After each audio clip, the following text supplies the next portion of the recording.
best thing about Boston is the stump, the tower on the local church. It can be seen from far and wide, and everybody who lives around here knows about it. The best things about Boston are the community spirit, the way people pull together. If Boston was a type of car, it would have to be a souped-up Ford Escort with fairy lights in the window. Mark Steele's in town.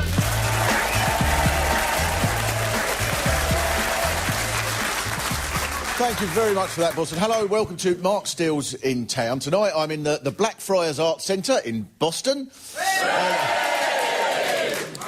Which means we're in the Fens in South Lincolnshire, which, as places go, is too flat. Places aren't meant to be this flat. I bet in Boston, do you all go up to Swineshead on a Sunday to have a look at the slight slope? What novelty this is. When you're driving through the area, you just think, flat, flat, flat. Oh, please, on the A52, could you just not put a speed bump to relieve the monotony? Please, somewhere. And yesterday, I was with a local farmer, Roger. He was saying to me, he said, it's not that flat round here. And then, as we were driving along, he said, you're just coming up to Cheese Hill now. And I thought, wonder where that's going to be. He said, there you are, that was it. And I thought, what? And it was utterly flat. You could have played snooker on Cheese Hill. The spirit level would have maybe just gone just a bit. There was no hill there at all. It must be very exciting round here when it snowed then, presumably, to sort of add to the excitement. I suppose all the kids all went out and got a sledge. Sat in it for an hour and then got out. For a laugh, you should apply for the Winter Olympics.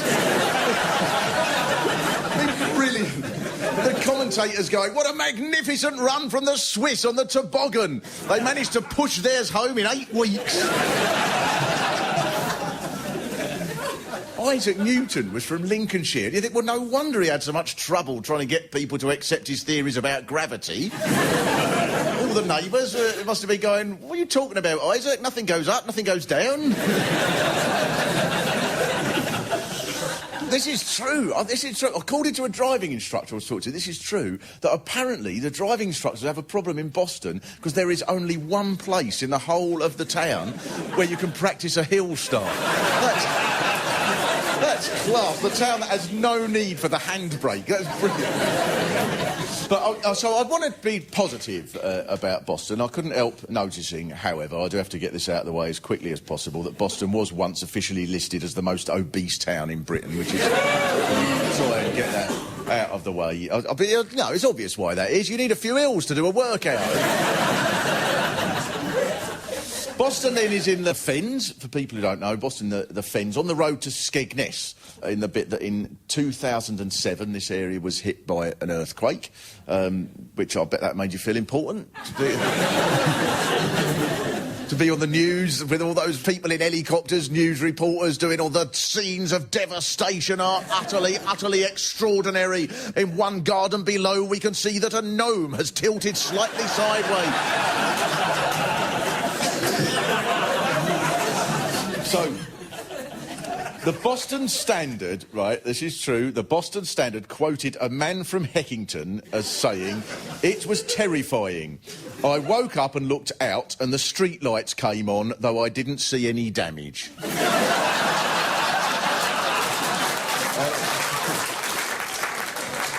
Did anyone have an earthquake story? Would his chimney fall off here? No. Did you not notice it? It did hit Boston a bit, didn't it? Yes. Everyone knows where Market Raisin is now, though. Right, because of the earthquake? Yeah, it's the centre. So with Market Raisin being the centre of the earthquake, did that upset you a little bit, that they sort of... Because now there's probably some Boston scientists going, right, we need a tsunami to get back at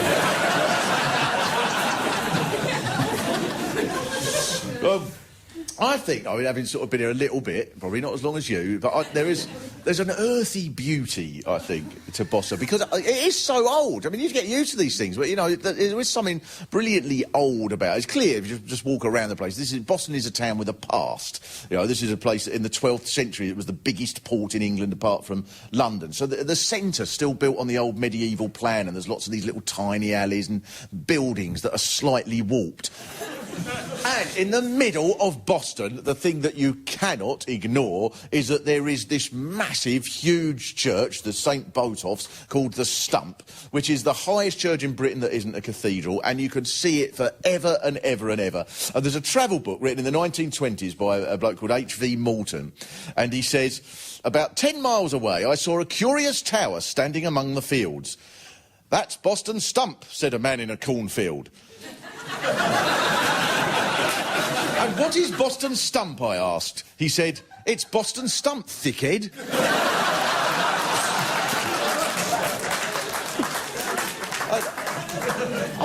I think it's fair to say that amongst some people in the population there is a slight distrust of outsiders. I went to the railway station, and I've got about 20 minutes to wait for the train comes in. I'll nip into the little bar there and just get out of the cold and maybe order a cup of tea to sort of keep the bloke there pleased. And there was such a scowl from this bloke who ran the bar there, which was just written all over it. You're not from round here, are you? And I thought, I suppose, you know, I can understand why people might feel like that, but really, if that is your attitude, then you're probably best off not working at the railway station. Please don't give this man a job at the ticket office all day long. Oh, you want to leave Boston, do you? I see. Right, but you can have a one-way ticket. If you want to go to Heckington, you can bloody well stay there. There's a sort of way in which I can understand there is a distrust of outsiders, because outsiders do seem to be very rude about Boston, which it seems very unfair. I shall quote, for example, one website called Chavtowns, which says, you will have the pleasure of seeing many a pregnant 14-year-old with the obligatory poverty pack of 10 Richmond fags. Nightlife revolves around Saturday nights in Eclipse. The proper chavs meet in the Still and then congregate in the wine bar, where they won't need to buy drinks due to the fact that they down 2 bottles of Spar Shop Lambrini before going out.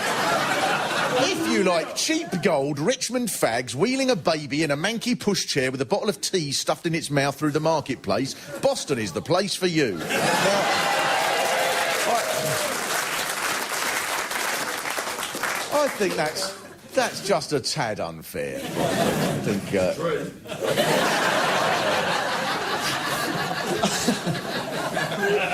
don't know, because I know this thing about Chav, but it seems to be known throughout Lincolnshire as like, oh, the Chav town.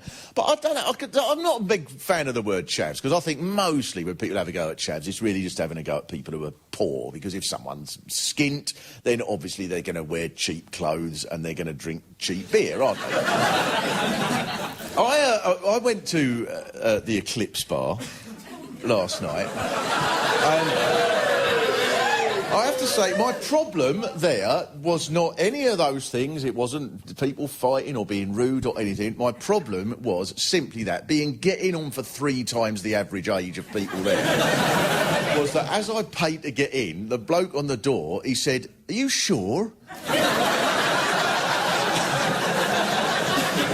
I said, yeah, and he said, because I tell you what, it's pumping in there. And I thought, oh, no, the poor bloke. And he's thinking, oh, how tragic. This poor old man has escaped from the home and he's got confused and he wants to come in because he thinks he's going to see an eclipse. It has to be said, you sometimes don't do yourselves any favours, Boston, with your image. There is a shop in the middle of the main street that's called It Must Be Stolen.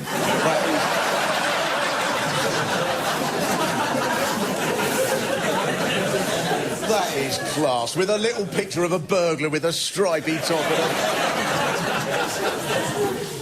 Now, I've said all this, but there are sort of young people who are trying to do things, go into the clubs and make music. And, of course, there is in Boston, I'm sure lots of people know, there is a famous Boston rapper that you have in your midst called Luminous, who is here with us today. Oh, yeah. Do I call you Luminous or... You can call me Tom. Call you Tom? Yeah, that's fine. You can call me Luminous for the sake of the show. I think I should call you Luminous, okay. really. Yeah, it seems to me that you're quite well known in the area then. Yeah, I don't know if it's for a good reason, but yeah, it seems to be. But one of your songs is about being a chav. Yeah. So, now, is that a bit of a celebration about... No, it's not a celebration. I think more than anything, it's probably like social commentary in a way. My idea was to create a track which gave an idea of what the average day was like for a chav in Boston, or how I saw it. People took it the wrong way and saw me as a chav. And I subsequently received probably necessary criticism from it. But that was the idea behind it, I guess. So are you tempted to have a little bit of a sort of hip-hop, entourage and a bit of a posse in the Boys with the Dark Glasses? I don't think that's my style. I'm not a gangster or anything like that, so... That'd be really quite good, though, to walk... Right, I'm going... Luminous is going up the stump. Make way.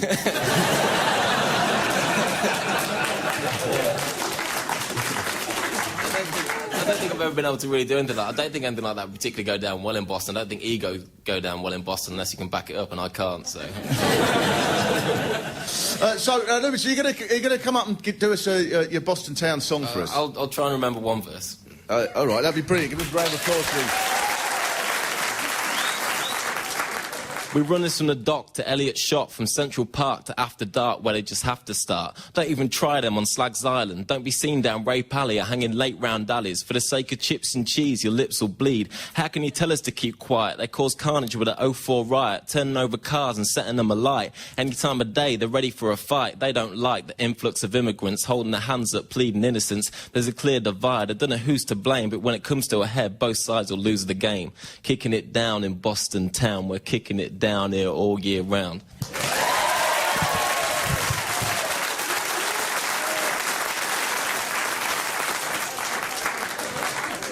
Now, this accusation of chavdom, some people might think it's a modern thing. In 1911, the Vicar of Boston was one Reginald Haygate, who said about the town, "I have never in all my experience come across such a low standard with regard to the question of sexual morality,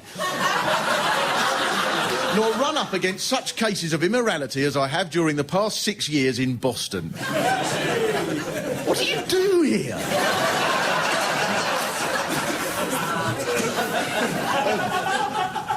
I think it was quite feisty of your predecessors to put anywhere here at all. It must have taken this huge effort, because the first settlers in the Fens found that, because it was so low, it always flooded. I went to the sluice gate. These water engineers, they were brilliant, because they're just so enthusiastic about drains and sluices and things. And they told us all the history of it, about the early settlers on the land, like about living on this land that's slightly raised and the only bits that didn't flood and stuff. You think, oh, they must have been on Cheese Hill then, must have been a rat race. And then dikes were built and ditches were built, and then windmills pumped out the water, and the Irish came over and dug more and more stuff that could be used as drains. And then the sluice gates were built that let the water go underneath and drift back out when the tide's going that way, but when the tide's coming in, then they just drop to stop the water coming in. All this sort of ingenuity. And then on top of all that, one of these engineers, he said, but if the sea levels keep rising, in 100 years, we'll have to make a decision of whether to keep Boston. No, you'll be like Atlantis. There'll be divers in about 1,000 years, you know, and they'll have heard about the lost city of Boston, and then there'll be divers who'll go down and they'll come up all excited going, I think I've found it. There's hundreds of really fat skeletons on the seabed. All with these bracelets round them. That must be it. But one of the things, if you look at the sort of history of Boston, one of the lessons, it seems to me, is that towns can be really important and can then disappear and then come back and then disappear and then come back and be huge again. And I think that's what you've done here in Boston over the centuries. You've been the equivalent of Tom Jones or Tina Turner or something. You have a century off and then you come back. And because it was the main port for getting wool across to Holland. Boston, one of the most important towns of England. And then in the 13th century, decided to build the Stump, which was like a statement. Look at us, we're important, we can have this thing. Now, it's really hard, I think, to explain to anybody who's not been here just how dominant the Stump is, this huge church. And it is a huge place where everything else is utterly flat. You know, like I reckon the second tallest building in Boston is probably a post box. It's just... People say, oh, you go up the stump, it's marvellous, you can see for miles and miles and miles. And you think, well, yes, but on the other hand, it's Boston. You can probably see Spalding if you sit on the back of a donkey. Have you all been up it? Yes. And do you all sort of go up quite regular and that? And it's like, because I get the impression people are... Just once. Well, maybe you ought to go up there a bit more often, like lose weight.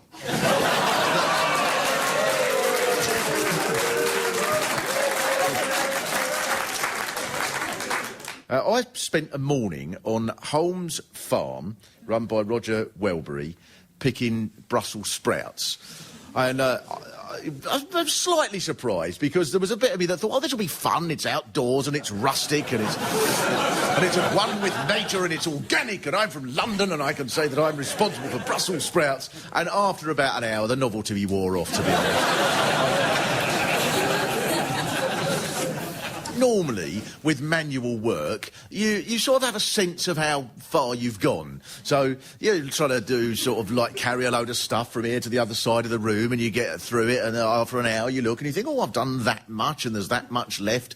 But with Brussels sprouts, in the Brussels sprouts field, I sort of looked at the little patch around me, about 4 foot around me, and I thought, well, I've probably sorted out about 20 sprout plants. I'm doing quite well. And then you look up and you realise that in every direction, all around you, for about 800 million miles going way out into outer bloody space, there is nothing but sprouts and sprouts and sprouts, and you feel like you're in one of these Roman myths where you've upset the gods and they have condemned you forevermore to just pick sprout plants for the whole of eternity.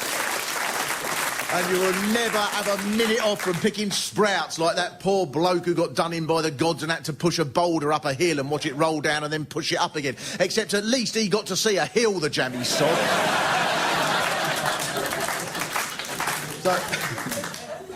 So with us is Roger Welbury, who runs the Brussels Sprout Farm. And, Roger, I think this is going to be an easy thing for you to do. I just want you to be passionate, and I know you'll find this very easy, about Brussels sprout. They're one of the best vegetables you can eat, full of vitamin C, folic acid for pregnant women, potassium, everything you want to eat. The little green pill that does you ever so much good. And I've been pushing that for the last few years, but to get it through to children, I'm still struggling. The marvellous thing about spending a little bit of time at a sprout farm is you do realise, you think, oh, I've always taken them for granted, but once you've been out there and realised that they've been lovingly planted and nurtured and watered in the right way, and then someone's come along and put the stuff between their knees and picked them or scuffed them or whatever and put them in the sacks and weighed and labelled and lovingly trimmed and taken off to market and driven, and all this has to be organised, then you don't take them for granted because you realise they have to go all through that before they're then cooked and put on a plate so a kid can go, I don't like sprouts, and put them in the bin.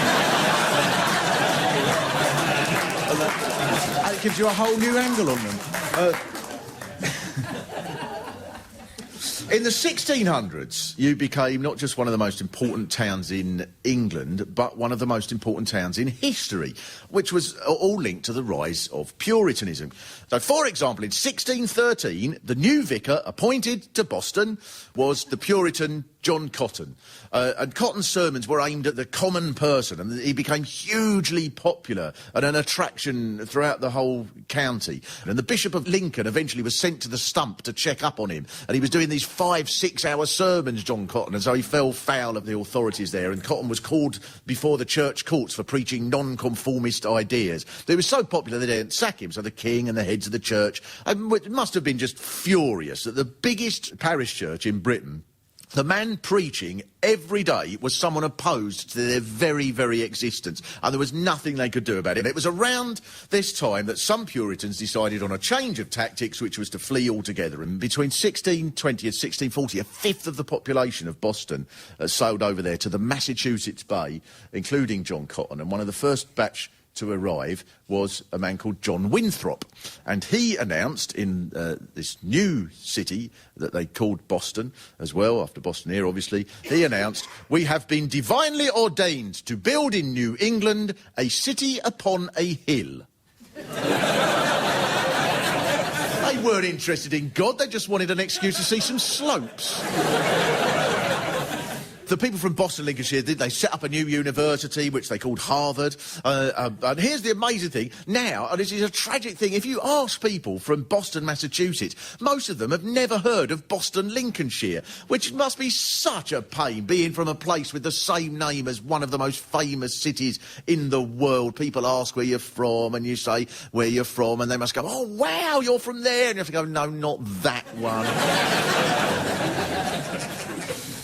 But the Puritans who stayed behind became even more rebellious, and Boston became a classic case, really, of why there was a civil war in the country. Because in the 1620s, the king demanded that people should pay extra loans and taxes to fund his wars, and 8 local commissioners were jailed for refusing to pay it. So the Lord Lincoln, who was in charge of collecting this money, was put in jail for not collecting it. Now, that's a fantastic rule, isn't it? That if you refuse to pay the bill, the collector gets jailed. Wouldn't that be brilliant if you started getting letters from bailiffs and that, saying, Dear Mr Steele, we are informed by N-Power you owe the sum of £86.53 for an unpaid gas bill. If you do not pay this sum in full within 7 days, I shall be put in jail. That'd be fantastic. So Boston was crucial to Parliament during the Civil War. Some of the immigrants even came back from Massachusetts to support Cromwell against the king. And even when most of Lincolnshire was taken by Royalists, Boston resisted. One of the most important battles of the whole of this area, I think, was when some Royalists came over from Holland to help the king. But parliamentary troops from Boston went and seized these Royalists in Skegness, and they took them prisoner, right? And then the king went berserk and ordered Lord Heron to recapture them. But then when Lord Heron got to Boston, he was arrested as well, and he was sent to the Tower of London. So at this point, the king made it illegal to aid Boston. Now, the people I feel most sorry for here, I'm afraid, are the Dutch royalists. They've arrived in England and they've seen 2 things, jail and Skegness.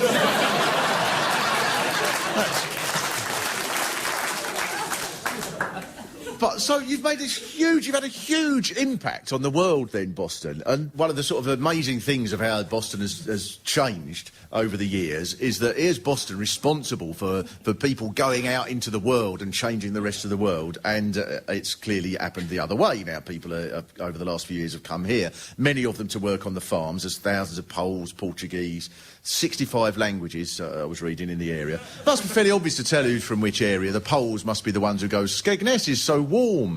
The Dutch are the ones that go, Boston has too many hills. And the Albanians go, Eclipse is so posh.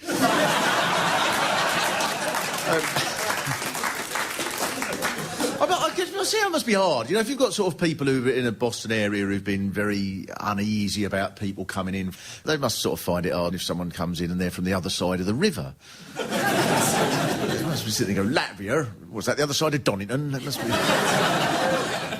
I also think the hardest argument I ever had to deal with in arguing with someone about immigration, and I don't know now what the answer is, because I was in this pub and this bloke started saying to me, he said, I'll tell you who annoys me, right, is them Kosovans, right? They come over here, they work on a buildings for next to nothing, and they undermine a British labourer's wage rates. That's what they do, because they work for nothing. I said, oh, come on, mate, I don't think it happens all that much, does it? He said, it bloody does, mate, because I employ them.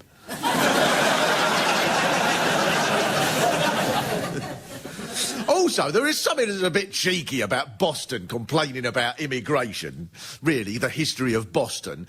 If immigrants come over here and they then dominate the whole of the pedestrianised precinct, setting up their own colony and turning the stump into a Catholic church, and they rename it after the small town near Gdansk that they come from, and all the people who already live here have to go off and live in reservations and work on casinos,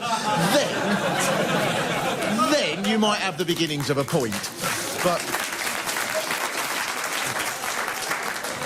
that's what I love about this place. It's the centre of so many key issues, employment and immigration and historical issues and so on. It's been the heart of world affairs for hundreds of years, and the political life of this town revolves around building a bypass. That's class. So it was an amazing achievement. The Builder Bypass Party won almost every seat on the council. But the thing is, do they have any other policies apart from building a bypass? I just love the idea of the council meetings. Next on the agenda is how to deal with the graffiti by the swimming pool. Any ideas? We could build a bypass.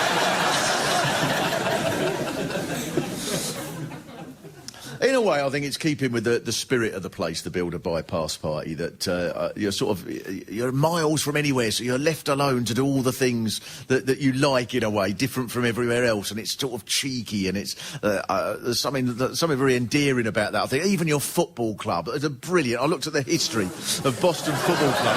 It's magnificent. According to the Boston Football Club website, at the end of the 1932-33 season, the directors of Boston FC had to wind up the club and take the company into liquidation. In the 60s, financial problems were at such a point they were forced to resign and become amateur while they sorted themselves out. 1996, they came second but couldn't be promoted because they'd made an administrative error. 2002, the manager had to leave because he was banned from football for 20 months. This is a team sponsored by the mafia. There's one season that Boston was in the Football League. For the whole year, at the bottom of the table, it said, Boston has 4 points deducted for financial irregularities.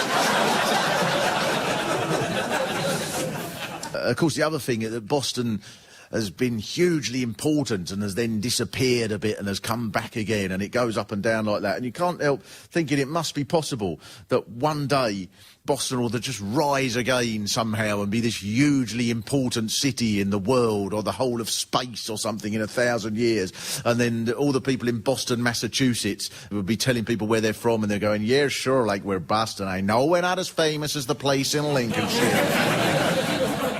And there'll be a long-running comedy called Cheers, set in the Cheers bar of Boston, Lincolnshire, in which the barman always goes out with teenage girls that he's met in Eclipse. And there's a psychiatrist that makes little quips like, the only erection I've seen in the last 3 months is the stump. And there'll be this bloke who's one of the main characters called Norm, and he'll be a huge fat bloke who makes comments to the barman all the time, like, hey, this beer's perfect for Boston. It comes from the drains and it's perfectly flat. Sometimes you wanna go where everybody knows your name. Boston! And they're always glad you came. Boston! You wanna be where you can see our troubles are all the same. You wanna be where everybody knows your name. Boston!